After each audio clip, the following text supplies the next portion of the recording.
Hello and thanks for joining us. This is your signature show. I am Vin Martin Obiora Ilo, and with me on the show today is your regular host, Mwabweze Njoko. Hello, Vin. It's a pleasure having us together again this Sunday, and so many issues in national politics. So many issues to talk about. Yes. So many issues to talk about. Well, the big one is the loss of this great grassroots politician, Alhaji Balarabe Musa. Yeah. Yes, Vin, but Vin, why I'm taking it over from you immediately is because, pardon me, I'm a journalist, but I was a very big sympathizer of Malam Aminu Kano right from my secondary school days. And Balarabe Musa is a product of that Talakawa redemption approach to Malam Aminu Kano's a great disciple of Aminu Kano. Yes. And that was why they worked together in forming the PRP, the People's Redemption Party. Yeah. Also this week, we lost another great African. We lost Jerry Rawlings, the controversial Jerry Rawlings, J.J. Rawlings. J.J. Rawlings really defined today's Ghanaian politics. How the Ghanaians look up to their government to perform or not to perform. The sense of responsibility of governance to the people. Rawlings defined it for Ghanaians. Yeah, some people still think that maybe he shouldn't have killed all those that were before him after his revolution. But all that is part of Ghanaian history now. He has been celebrated, in this last couple of days that he passed away. He's still seen as an icon. He's still seen as a liberator. He's still seen as an unusual politician. Of course, he was one of those that broke Obasanjo's or Buhari's record. He came twice as head of state, as a soldier, and then won election. He won the election. Yeah, he did. Yes, to now govern Ghana as a civilian. Very controversial guy in Accra, Ghana. Vin, let us leave the West African sub-region and let's get over to another big loss. Another big loss for some of us who believe that there must be peace in the Middle East. We lost Seb Erekat. Seb Erekat was one of the closest confidants of Yasser Arafat. And for more than 3 decades to 4 decades, he was the chief negotiator of the Palestinian Authority. It's to his credit, he negotiated the Oslo Accords and a whole lot of other agreements. Even the Camp David Accord, he was the one that negotiated it. He was with Yasser Arafat. And even after Yasser Arafat died, he remained a very big advisor of Abbas, who is the current Palestinian president. He also died of corona. Jerry Rawlings died of corona. And that tells you how bad this corona is. Vin, I want to draw your attention to a very uncomfortable situation, even though the state government concerned is now on top of the situation. That is what is happening in Etono in Enugu State. Yes, Etono is in Igboeze, north of Enugu State. And for weeks now, they've been losing a lot of people. At the first count, they talked about 70-something. Then they started talking about a daily occurrence of deaths, which was as many as 3 every day.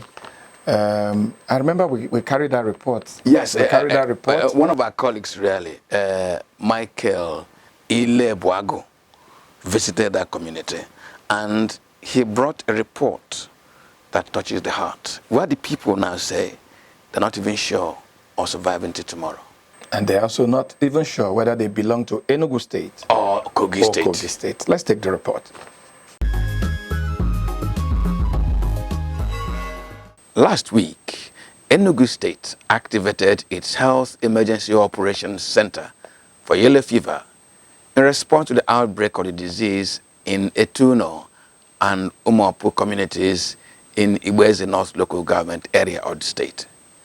The state government positioned a general hospital, commenced treatment, and began active surveillance, commenced mass vaccination of yellow fever in the affected communities. The Enugu state government has, through the Enugu state Ministry of Health, has been on top of the situation. Because today His Excellency the Governor directed the staff of Enugu State Ministry of Health, led by the Commissioner for Health, Professor Emmanuel Obi. They were in our local government council as early as 8 a.m. The follow-up was the state fire officer who came with about 20 firefighting vehicles and with chemicals. So right now they have started fumigating the whole Ete community and Umo community. But before these steps were taken, the communities of Eteuno and Umopu had lost over 90 of their members to what they called a mysterious disease. In fact, the traditional prime minister of Eteuno, Chief Gabriel Onocha, told Signature Show that about 3 people were dying every day as a result of the disease. In our place here, every day people dies, which have not been existing since August to September to this time. Every day 2 or 3 people will die every day. Sometimes 5, sometimes 1, and so on and so forth, even till today. Nena Ame, a 20-year-old mother of 3 who gave birth a few months ago, knows firsthand what pain the disease has brought to families in Etuno. A few weeks after she gave birth, her husband went down with the disease, and she's not even sure now if he will survive. My husband is in hospital. As I'm now, I'm very afraid because in this place now, why we are afraid is that anybody that is sick, they take the person to hospital, he will not return back alive again. For those who survived the yellow fever before the Enugu state government got confirmation of the real cause of the deaths, all they want now is greater government intervention in times like this. I'm married from here. Okay. So what I saw is hard to me to saw in my life because look at my neighbor here. Datu. They died on, let me say, May or 20. Only 2 people are room and 2 of them died. That is in the day. Let me call it 2 days gap. The son dies this week. The other one next day. The same family? The same family. Don't even the same family. It's mother and daughter. And that is the only ones living there. As the Enugu state government ramps up its activities to control the yellow fever outbreak, 2 critical issues arise. The first is the need to make Nigeria's health system more quickly responsive to the health challenges of the citizen. The second is that Etuno and Umopu communities say they do not even know to which state they belong, Enugu or Kogi, since they are border communities, and they have been left in the lurch in this matter for a long time. From that yellow fever fright, let us go over to the season of strikes. I'm really sad that senior oil workers are on strike. Resident doctors in 2 or 3 states are on strike. The health union is threatening strike. ASU is on strike. And some NASU, that is non-academic staff union, also threatening strike. Then isn't it disturbing that so many unions, labor organizations, are resorting to strike as a means of forcing the hand of government just a couple of days back, the students say they are going to hit the streets. They are going to demonstrate against the ASU strike, which they say is a crime being concocted Against their own future. Against their own future, being concocted by our generation, the government, and they said the strike, I mean, their own demonstration, that what we saw in NSAS could be a child's play. And that's calls for concern. Then calling for concern, two strong personalities in this country are concerned. The President of the Nigerian Senate, Ahmed Lawan, and the Speaker of the House of Representatives, Femi Gbajabiamila. Both of them say that unless the 2021 budget speaks to the concerns of these Nigerian workers and also speaks to the concerns of unemployed Nigerian youth, the politicians themselves might not be very comfortable with its consequences. Anyway, let's go to our special report for today. And on our special report, we're focusing on that simple but very important question. What is a Nigerian life worth? What is the worth of a Nigerian life? An American was kidnapped in Niger Republic, brought to Nigeria, and in 3 short days, the American government set a machinery in motion that rescued that national. What is the worth of a Nigerian life? That's our special report for today.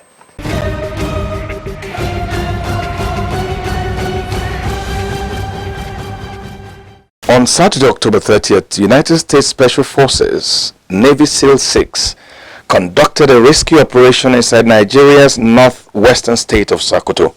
In a high-risk night operation, the U.S. Special Forces took out 6 of 7 kidnappers who were holding an American national, Philip Walton, hostage and rescued him. Walton was kidnapped in Niger Republic, where he lived with his missionary father, who also runs a farm, and the kidnappers moved him into Nigeria, where apparently they thought it was safer to keep their victim while they demanded for a $1 million ransom. Nigerian border, it's actually porous. There are no well-manned border posts with our neighboring countries. And, you know, in the northeastern region of Nigeria, a lot of the states within that environment are either bordered to 2 or 3 countries. So are these border posts properly manned? Are they really clearly defined border posts? In some cases, what you find is just a wood that indicates, demarcates the both countries from a village. There's no clear border post sign. Border corners properly fenced, or should I say properly manned, or as we speak. The Nigerian Minister of Defense, Bashir Magashi, however, says the security operation was a collaborative effort between Nigeria, United States, and Niger Republic. That may be so, but a number of Nigerians have raised the question that if it took the Americans just 5 days to locate the son of a farmer, organize a collaboration to get their troops rescue him from kidnappers in Nigeria, why has it taken 8 years to even locate the whereabouts of the kidnapped Chibok girls? Nigerian military is still one of the best militaries in Africa. But like I said, a lot of factors are pulling this institution. The military reflects or mirrors the problem of the larger Nigerian society. Our military men go for international assignments and they perform creditably well. There are some other Nigerians who are worried that even as the Nigerian military has special forces like the ones that rescued Philip Walton, what level of training do these special forces receive? Again, the issue of the quality and adequacy of the equipment provided for the Nigerian Special Forces makes some Nigerians question if much is not being expected from troops to whom little is given. Those who are at the war front complain about the weapons sent to them not good enough to fight the Boko Haram insurgents or the other criminal elements, because they come with high-powered weapons and they use fairly used or second-hand weapons and stuff like that. If things like that are going on, then it tells you why, you know, it's like that. So we need to begin to see how we can address such issues. No matter the situation, however, one factor seems to have driven the Americans into seeking out and rescuing the son of a farmer from inside Nigerian territory, where many kidnap cases are resolved by members of the family of the victims, or even organizations, by raising funds to pay ransom to the kidnappers. What drives them is the value and premium the Americans place on an American life. European system of operations in terms of political situations seems to be more or less different from the African concept of politics. I'll explain. You see, when you are a citizen in any European nation, the government has a mandate, or will I call it a duty, to watch over the well-being of their citizens, which is supposed to be the global mandate for every government, irrespective of nations or continents. But when it comes to our context, like the African context and precisely Nigeria, is with so much regrets that sometimes the people who are supposed to offer this to our citizens are possibly not given it birth. Seeing that interest that a whole government could put apart, and the mobility and everything that was put in order to rescue such an individual actually is really breathtaking. It's really breathtaking, and I think it's a wake-up call to our government, especially to our Nigerian government, for them to see, because it happened in our Nigerian soil. I'm very glad that it happened here. I think it will give us an eye-opener for us to redefine our political strategies. The things we've been through, survived, overcame, and we are dealing with, I think it is a wake-up call and a lesson to draw from. There is no amount of money that can be equal to a life. There is no amount of money you will give to somebody in exchange of their lives. Nobody will accept it. The question then is, what is the value of a Nigerian life? And what premium does the Nigerian government place on such a life?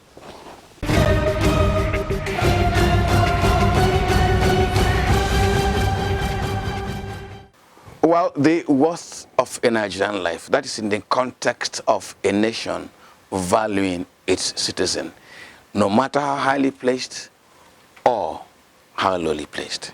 But the matter of unemployment that is affecting Nigerian youths is a challenge the Nigerian state needs to resolve. And two actions taken by the federal government, we need to look at them this Sunday. The first is that the federal government has provided 774,000 jobs at the local government level. And just last week, the federal government again said it was going to provide additional 774,000 jobs, but this time in the agriculture sector, with the central bank saying that it's going to absorb 50% of the risks involved in the loans that we advance to these 774,000 new jobs to be created in the agriculture sector. Well, so this afternoon we're conversing with an academic on these jobs created and how they impact at a sustainable level employment or unemployment in our polity.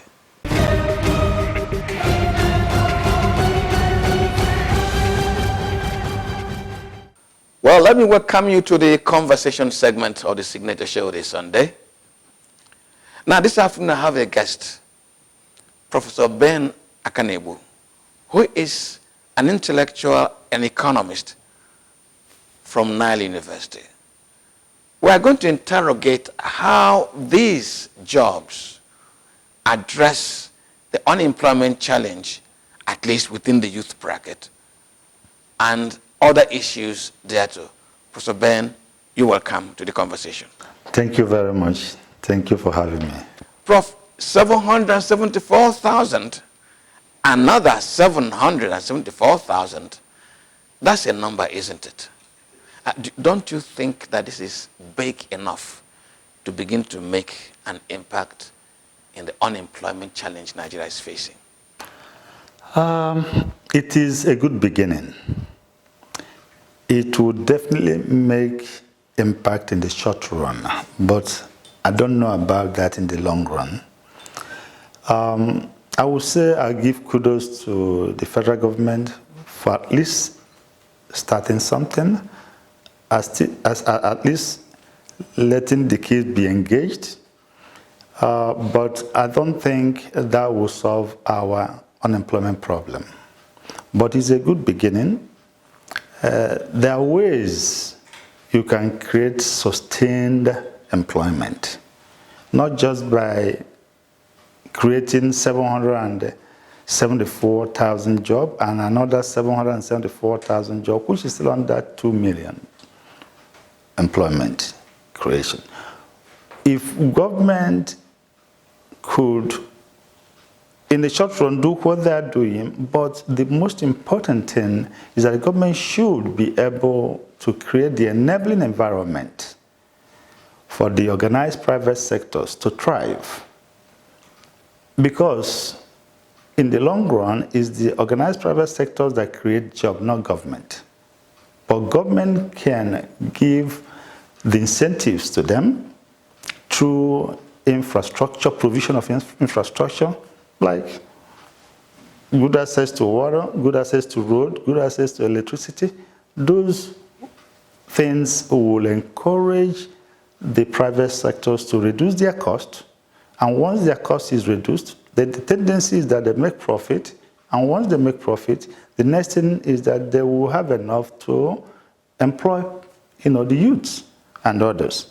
So I believe that what government did is a good start, no question on that. We need to encourage them, but they have to know that they will not solve the unemployment problem. But they have to do what they have to do by creating that enabling environment. And like I said, there are many ways they can do that, of course. Prof, let me interject here. Let me just bring in current conversation, current political conversation in the West. Just on Wednesday, the intellectual elite, the capitalist elite in both US and Europe began to question whether capitalism and free market, the way they are, whether they are humanist, whether they are caring, whether that is how a global world should go. As a matter of truth, as at Friday morning, they were talking about reinventing capitalism and restructuring it in such a way that profit, no matter how it comes, doesn't drive development and job creation. Trying to give more responsibility to the system, to government, and allowing the private sector to play a complementary role. This new thinking, which is just a current development, isn't it something we should begin to toy with in a situation that we don't even have the capital to play around with? I think it's a good idea, and I think that is good for Nigeria to take a look at that. Like, if you look at it, in the Canadian School of Thought, said that there must be a government intervention in anything you do for the economy to move forward. Against the other school of thought that say, leave it alone. Leave the forces of the demand and supply to dictate. That's the classical school. So The point is, I think the move for government to, come in, I think is good. I don't think there's anything wrong with that because government have to do their part and the organized private sector have to do their part. And the two coming together, I think, will be better for the economy of Nigeria. Prof, can we borrow something happened during the Obasanjo era? Without being patronizing, the Obasanjo era virtually created a Dangote group by a simple, single policy of backward integration, of stifling competition against Dangote interests, and allowing it a robust field to grow. Today, Dangote employs in hundreds of thousands. Some of you scholars have spoken about Buhari'Nomics, which seems to be dispensing opportunities. That is government dispensing opportunities. Just the same way they are creating 774,000 jobs times 2. Is it wise for our government to begin to look at certain sectors of the economy and replicate the Dangote experience? That's interesting. I personally believe that there is nothing wrong with that. For government to come in, look at different sectors and see who are the performers and be able to encourage them. Just like what we're saying, government have to participate. They must create that environment. They must give tax rebate, like tax holidays.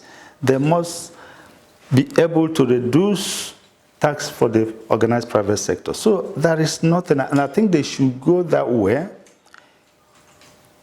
Go to the economy and look and see those performing business people and support them, just like you said the government did help Dangote Group. There's nothing wrong in helping others who are really doing well. They can isolate them. That does not mean that they cannot provide for every person, but you can isolate those high performers and encourage them, because it is only the organized private sector that can create jobs and meaningful jobs for the long haul.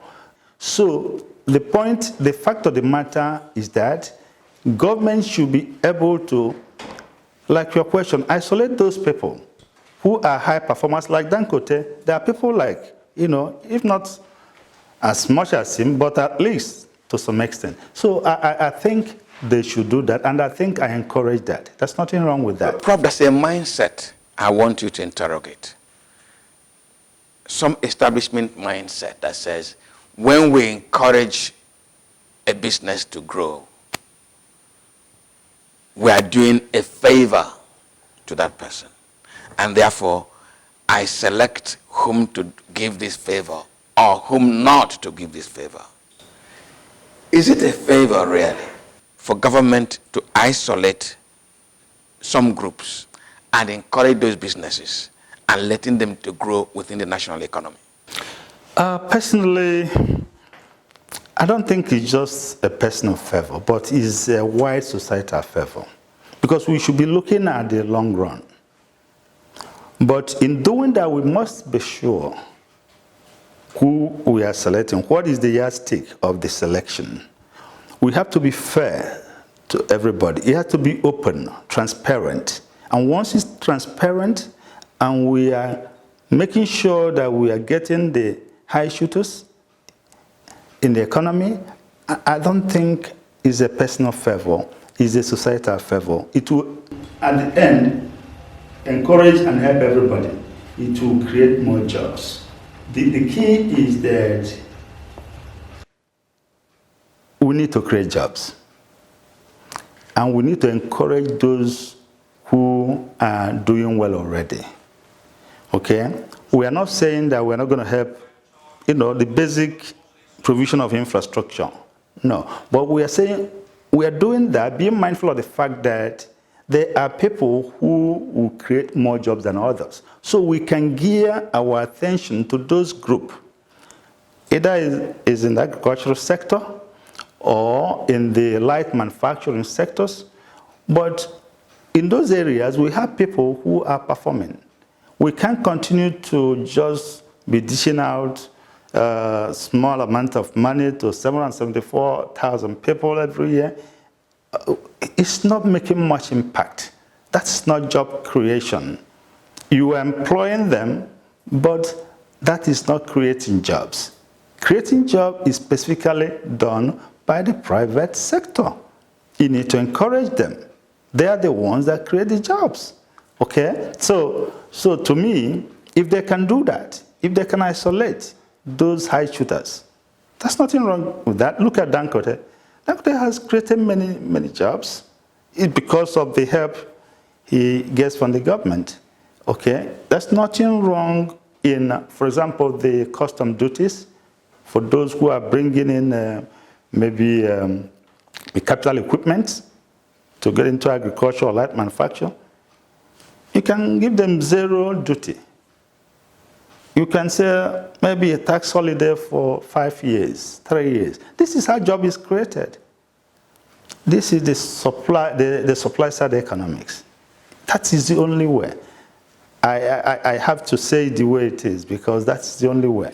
Prof, can we now dwell a little bit more on the agriculture sector, which is where government is targeting to create this new set of 774,000 jobs?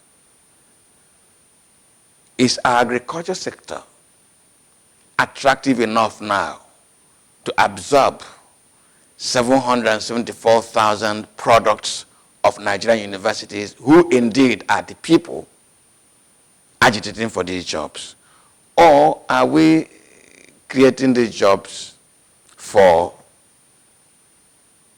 I must mind my language, for the hoi polloi? If you look at the agricultural sector, what will end up creating is substance kind of farming, where you give some few naira to some people. What do you expect them to do with that? If you are serious in creating jobs through the agricultural sector, you have to empower, mechanize those who will go into mechanized agriculture. You don't have to give them the money to go into that because there are people who are ready to do that, but you have to give them the incentive. You have to create the incentive for them. You have to create the access road for them. You have to give them the power. You have to give them other rebates. I bet you they will create more jobs than the government. What government is doing here is in the short run. It's like palliatives. That's exactly what government is doing. If they are serious, they can isolate people who are ready to get into mechanized agriculture, and those people will create jobs if we are serious. So let's not just take it bit by bit. Okay, because the youths are restive, and then you want to do that, create 774,000. So next year, 2 years' time, 3 years' time, are you going to continue to do that?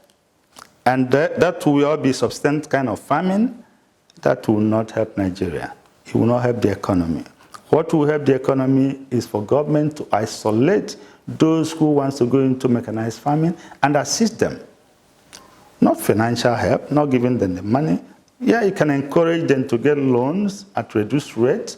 That's what government can do, can encourage the central bank to give them substantial amount of loan at a reduced rate, and then they will take it from there. But government can do other things like encourage this, what you call the extension workers in the agricultural sector. Those extension workers can, of course, help those who are doing the subsistence type of farming, but we are talking of mechanized farming. So I think government should come in and take the bull by the horn and do the right thing. But in the short term, let them do what they're doing. But let them be thinking about the long run. And that is the only way Nigeria can grow and then improve in their job creation. Prof, there are some people who have argued that one of the setbacks, one of the challenges most local investors face, even in the agriculture sector, they want to bring in equipment. They want to prepare and develop the land. Even when they acquire the land from the states where they are available, they need quite some money to bring in facilities, irrigation, and all that to sustain agriculture production. But that access to foreign exchange is a drawback. I know for a fact that Dangote Group accesses foreign exchange at a rate the government offers it. It's pure understandable. I'm one of those who vote for that approach because he creates much more wealth for this country than so many other companies. If that is the challenge, access to foreign exchange, would it not be advisable for the government and the Central Bank of Nigeria in isolating these people we've mentioned who are high performers in these areas to also complement whatever assistance they are going to give to them to access to foreign exchange at a lower rate within a specified period of time so that they also become big employers? By the way, as you said to us, big employers are also big taxpayers. Of course, I think I'm of the opinion that government should do that, just that. They have to isolate those big employers, those big performers, just like they have done in the case of Dangote, like you said. I think they should do that. That will be the thing that can create jobs. When you give them incentives to perform, they will perform and the job will be created. So I don't see anything wrong with that, provided they have a time frame that they can do it. If they can say maybe 5 years, the next 5 years, we'll give you this rebate, let's see what you can do. And I don't think, dual exchange rate, I don't think there's nothing wrong with that. They have been doing it, so why can't they put it in the right sector that can ginger the economy and create jobs? So there's nothing wrong with that, and I think that's the best way to go. Why they are doing the short-term measures of probably using what they do, traders' money, you win and the rest of them, there's nothing wrong. Let them do that in the short run, but let's be serious about job creation. Government will never create a job that is sustainable in the long run. Now, Prof, there is a very loud complaint within the society that even as we make case for government to create jobs for the Nigerian youth, even as government makes effort indeed to create these jobs, many products of Nigerian universities who are supposed to take up these jobs are not employable. Is that a right assessment? Can anything be done about it? It's a tough question.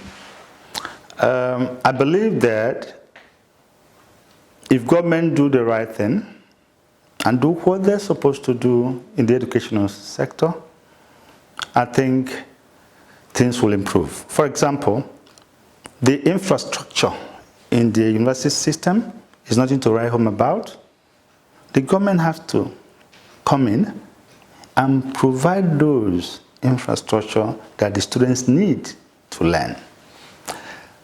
In terms of the quality of the teachers, the government, again, should do something. They should overhaul the academic system or educational system in Nigeria. Yes, most of our students are unemployable, but it's because government have not done what they're supposed to do. If they do that, I think we'll go a long way in changing the system the way it is right now. And changing the story of the university. Exactly, and changing the story of the university. So just to say that government is not doing enough. They have to do more. They have to do more. Just like recently, ASU is on strike. For the past almost 8-9 months, haba, what is this? What is this? Government has to do something. They have to come in and settle the problem and get the student back to school. And then the government have to, and we have to bear in mind that we used to have these technical schools. Government should encourage those technical schools. I don't see anything wrong. Not everybody will go into the university system. Government can, we have polytechnics, we have other technical institutions. They will encourage them, fund them, so that those who are good in crafts can go into that. Those who can go into the university system and be lecturers in future, because what you put in is what you get out. So we have to be mindful of that. That in as much as we want to create jobs, but we want to be sure that those who are going to do the jobs are well qualified, have the technical abilities to do those jobs. It's not just creating jobs, but government has to come into the educational system and do something about the educational system in Nigeria before it can get better. Prof, this is my last question this Sunday. I make you the President of the Federal Republic this afternoon, and you are confronted with this enormous task of turning this super tanker called the Nigerian economy, making it functional, making it respond to the needs of the Nigerian citizen, making it become not just a regional player or a continental player, but the Nigerian economy begins to push something into the global basket. You are the President of the Federal Republic of Nigeria. What will you, as a professor of economics, be telling your team? As the President, and if I'm going to be honest to myself, I have to go back to the Constitutional Conference that we had and look at the things that were recommended. I know one of them is regionalism. So if I'm the President, I will adopt that regionalism. It will encourage each region to develop at their own pace. I think that is the problem we have in Nigeria. And as the President of Nigeria, I will abolish quota system. I will definitely abolish it. I will abolish, they call it, state of origin. I can't believe in a country, if somebody from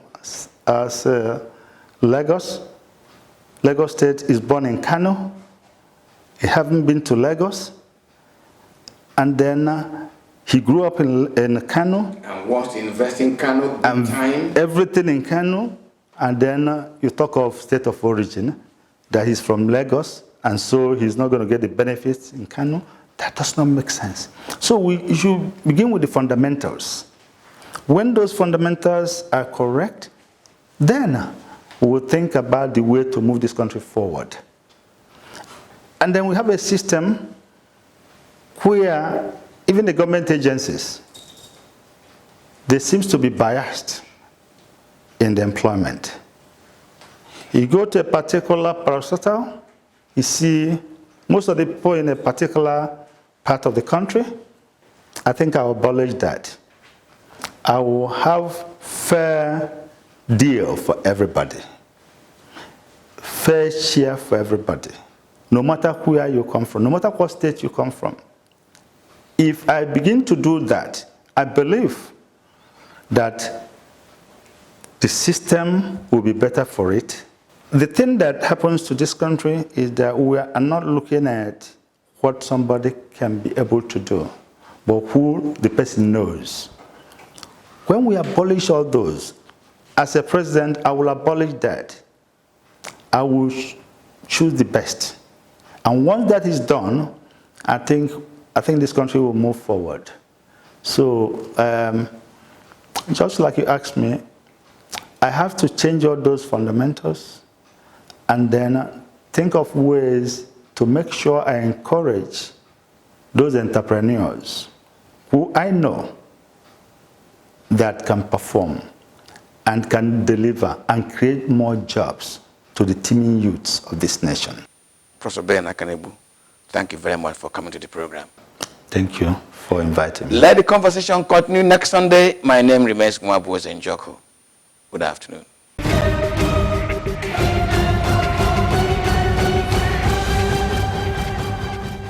Well, that was our special interview segment. You're watching The Signature Show.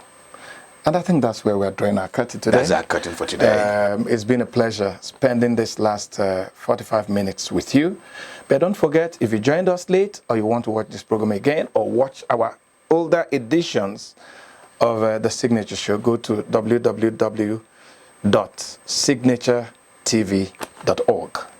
I'm Vin Martin Obiora Ilo. Thanks for watching, and let's keep another date, same time next Sunday.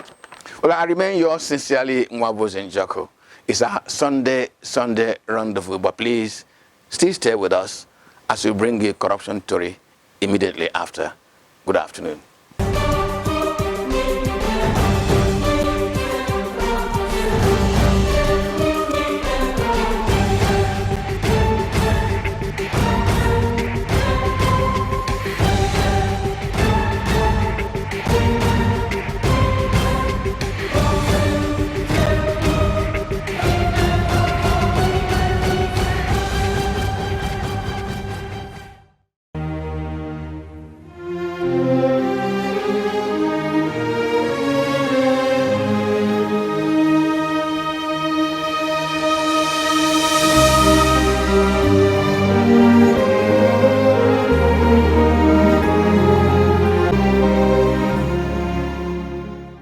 My people, another matter just set for the correct program corruption story. For when we dey shine light, look corruption matter for the country and how we go take comot and pata. I want welcome una especially come this particular edition.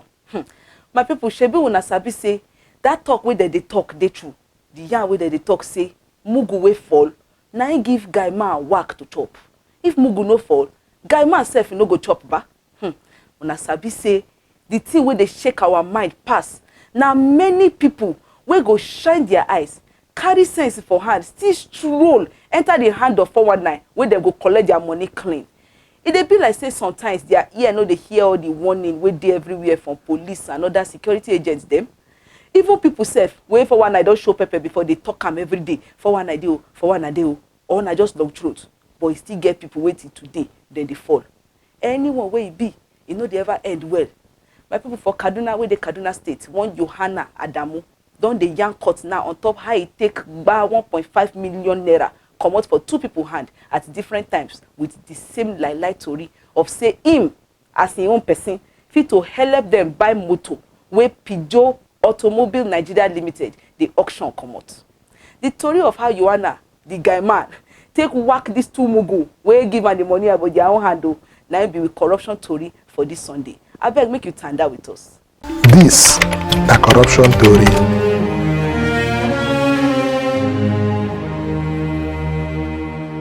Before we carry the story of how Kaduna Zonal Office of Economic and Financial Crimes Commission (EFCC) drag Johanna Adamu, wey been dey work as staff for Pijo Automobile Nigeria Limited (PAN for short, abeg make we sit down yarn with expert oga on top matter of how dem dey do auction of any good for correct company or government agency. The law on top auction talk say every good where they suppose auction, if the goods they put them say they want auction them, like they want sell them, make I use sell them so that Nigerians go understand say auction na still sell in the sense where we say the people will get the goods want sell those goods for price where they smaller or price where they higher than as the goods be.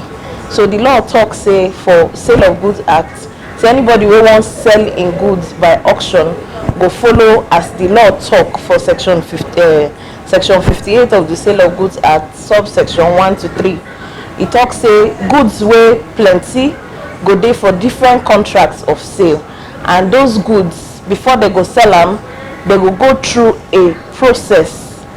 That's they go follow step by step, and the person wey go sell am must be licensed by the law, like to be an auctioneer, to fit sell those goods. So no be everybody go fit just participate or lead an auction or sell good for auction. Some of the process wey you fit follow before you do auction be say those people wey go participate for the auction, they go check the goods wey go dey the auction before the auction time.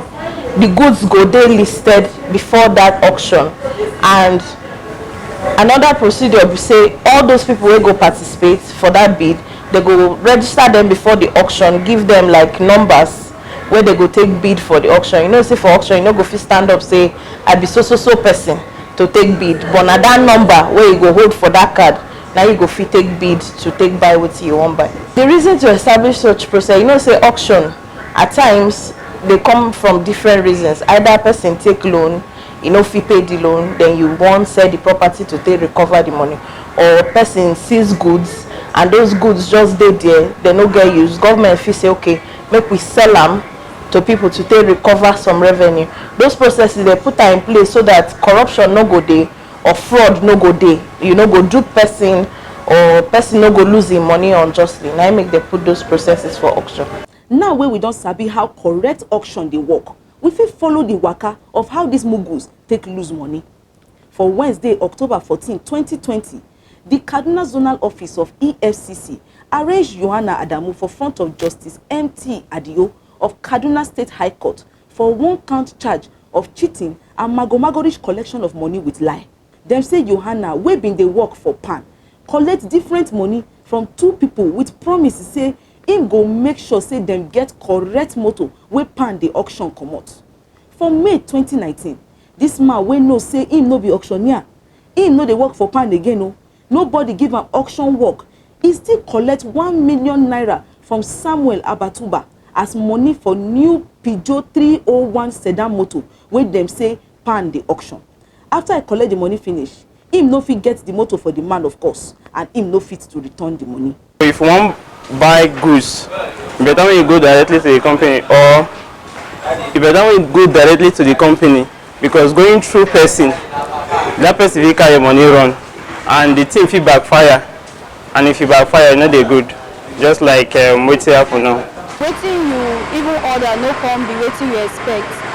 Everything go still dey on top your head, because you as a person, you suppose do am by yourself. You suppose use your hand buy wetin you want by yourself. You no suppose dey give person, make person come dey buy for you. So I just feel say if the person even use your money wrong, which I know say the person do, wetin he go do no good. But if you use your money wrong, na still your fault, because you for kukuma do am by yourself. Now EFCC dey yarn court say wetin Yohana dey do dey against law of advance fee. That one mean say im na 419, simple. When dem read charges give am, Yohana swear say im no dey guilty o. So Justice Adio come grant am bail with 1 million naira and one shorty. The shorty must be person wey be a family member or close family friend wey dey do business, or e dey work for Kaduna State government as level 10 officer or above. Court direct him, make the family member come and shorty him. They want to get the details. Whatever comes, they will hold the family responsible. Sometimes, if something like this happen, maybe you don't have money to give, they hold your family is going to account for it. Maybe court will come tell them, say, okay, you people are going to pay this, maybe every year, so amount, every year, so amount. So the family, they know the family how to know everywhere the family is coming from. So they will start paying it. Maybe you could give them like 10 years, you are going to pay the money. Definitely that 10 years will pay the money. You give your family bad name, because right now the thing will be like stigma now to the family, because you don't stain that particular family. Anybody now will see the family now, they will say, they will carry the name Waka, they'll say, this person, now his brother, now this social man give money, make he go buy car, and the man carry the money chop. So now bad name, now the person don't give his own family. It don't scatter a family name totally, because you know go feel people who don't trust you finish like that now. They know if you just can't trust you again because of everything you have done with this kind of fuck up we don't do like this. They know if you trust again, and Kai, Omo, it don't fuck up badly.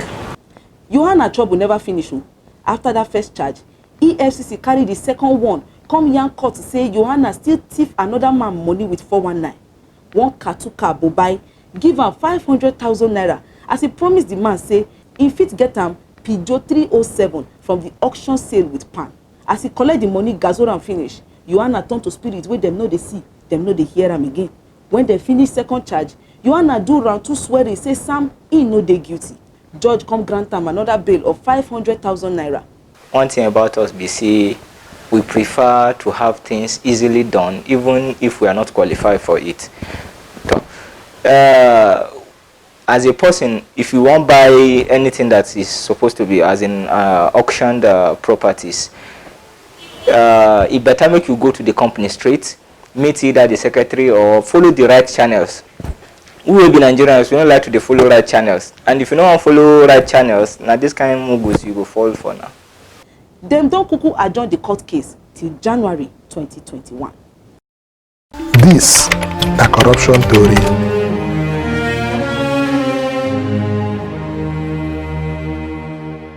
Hey, my people, make una see as one person want buy new motor tear rubber for 1 million or 500k. Like many of these 419 advanced fee fraud cases, you know, fit just fall enter their hand except you sef they find chuku way to do something, or you won't use mago-rich things take do something for yourself, or na long throat matter or they worry you. Those ones where they find money double up and down, or now those kind of people sha, now they fall for this kind of fraud. My people, now mugu way fall, they make guy man work. I take go beg una, make una no be mugu, we go put wakis for guy man belle. Shine your eye, make you do the right thing the right way. My name na Ufoma Eguria. Say we waka come again next week Sunday for corruption tori. I beg, make you rock the remainder of your Sunday. Una bye bye you.